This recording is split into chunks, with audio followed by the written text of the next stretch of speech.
Guna menjaga kelestarian ikan di perairan Sungai Musi, Wakil Wali Kota Palembang Fitriyanti Agustinda menebar benih ikan bersama para siswa SMP Negeri 1 dan SMP Negeri 13. Sebanyak 10.000 ekor jenis ikan patin dilepas secara bertahap selama berlayar di Sungai Musi.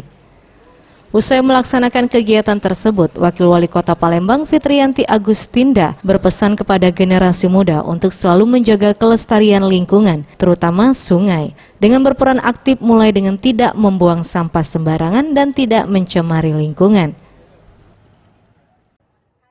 Kita akan menebar ikan, ada lebih kurang 10.000 ikan yang akan kita tebar. Hari ini cukup istimewa, saya menebar ikan bersama anak-anak yang kita ajak dari SMP 1 juga SMP 13.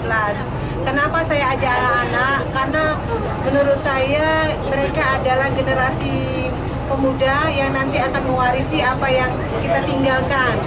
Dan menjadi kebiasaan kita menebar ikan harus menular juga atau kita biasakan kepada anak-anak bahwa mereka juga harus terlibat dalam kegiatan seperti ini supaya nantinya kalau mereka sudah dewasa, sudah besar, mereka juga bisa atau mempunyai kepedulian terhadap lingkungan, terutama Sungai Musi, bagaimana bisa melestarikan ekosistem yang ada. Jadi saya ingin anak-anak ini nanti terlibat terkait kegiatan-kegiatan seperti ini sehingga mereka nanti kedepannya bisa mengikuti apa yang Selanjutnya, pemerintah Kota Palembang akan berkoordinasi dengan Kementerian Kelautan dan Perikanan untuk menebar benih ikan kembali, yakni ikan gabus dan belido, di perairan Sungai Musi, guna menjaga ekosistem di wilayah tersebut. Tim Liputan Sriwijaya TV.